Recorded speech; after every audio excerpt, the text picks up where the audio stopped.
Hey, this is Adam and Kyle from ProjectionHub, and we are back with another SBA Burning Questions video where people who are starting businesses, buying businesses, growing businesses, and considering using SBA as a way to get that done have all kinds of unique questions. You know, you can call them frequently asked questions, but every single question I think has a little bit of a different spin on it. And so in today's video, we are going to be answering a Reddit question. So a recent Reddit post here, and I guess technically in this case, they're not asking specifically for advice on SBA, but they are exploring acquiring a business. And I think it's safe to assume that likely SBA is in the mix. I think, that's a very common way to fund a small business acquisition. So I'm going to read this question and get Adam's feedback on how they should approach this. So just to read off the question quick, you can probably see it on the screen here, but looking at buying a business, the P&L, so the company prepared financial statement shows steadily increasing net profit over the last 3 years, but the tax reported financials showing increasing massive loss compounding yearly.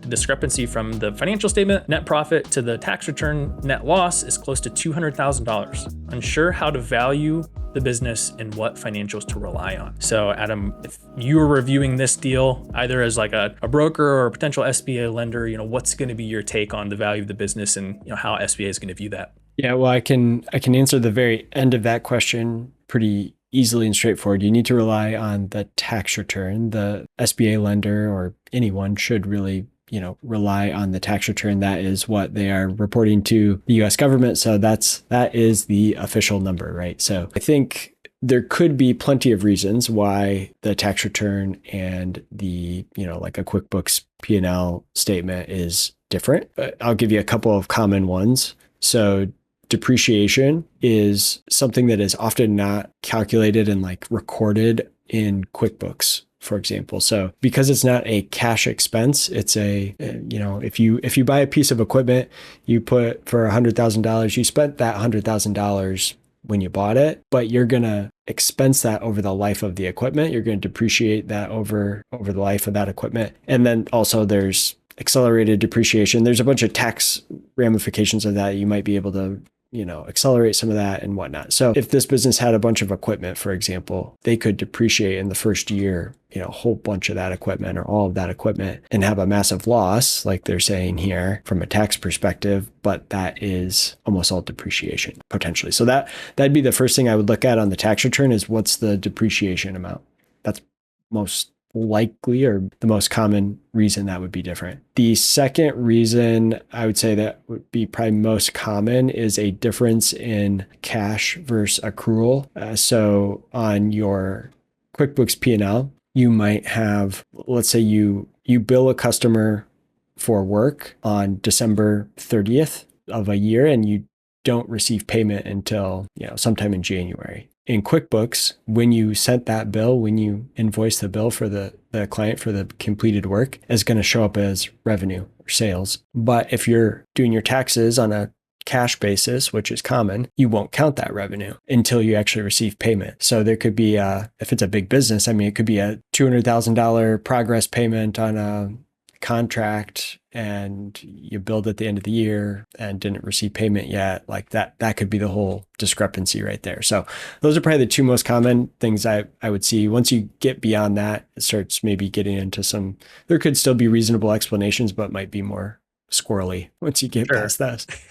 Yeah. The bottom line is if you're going to value the business, which is ultimately what you're going to be deciding at offering, what's a fair purchase price, you want to use those tax return ones and the stuff you're describing, eventually how that's going to get sussed out in the process is going to be through does that all come into the seller's discretionary earnings? Is that where depreciation add backs and different things like that are going to end up? So when it comes to negotiating the right price, the seller may not pay the price. I don't know if that's the right way to say that. It's not necessarily they're trying to hide something. It's just that's where that's going to end up showing up, right? It's going to come out in the process. So if you're just looking at the financials, they may not jump out to you. But once you get into actually negotiating and analyzing things and working through the loan process, there's going to be some of those things that a lender's going to be yeah, that's a totally reasonable thing. And that's not going to necessarily require them to reduce the purchase price to account for those things.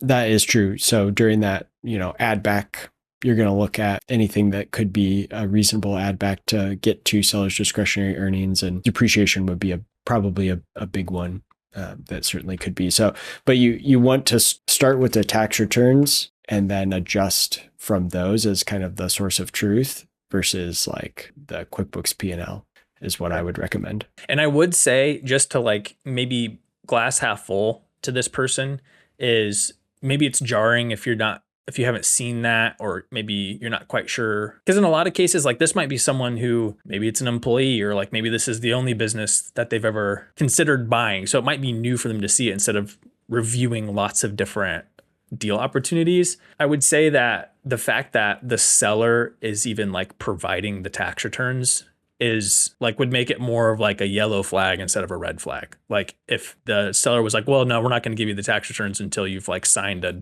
whatever, like you've done the LOI and all of that stuff. So if they're providing those upfront, that usually indicates that there probably isn't like something to hide as far as that. So it's probably not something scary outside of like you said, depreciation or something that would be totally expected on that. So if they were being more cagey around providing additional information or the financials for you to do that, then that would probably be a little bit more concerning. So if you're, well, this was posted pretty recently, or you're out there and you're kind of approaching buying a business, and this is something you're dealing with, as in like maybe not this specific question, but just like have questions about analyzing a deal, whether that's the deal on its own or even how that's going to shake out in the SBA process. Feel free to check out our free SBA expert review. That's linked down below the video there. We'll just ask questions to better understand your situation and then give you some free feedback on things to look out for, approval odds, potentially lenders we think that could be interested in it, and we'll try to help you out. So like the video, consider subscribing to the channel, and we will see you in the next one. Thanks.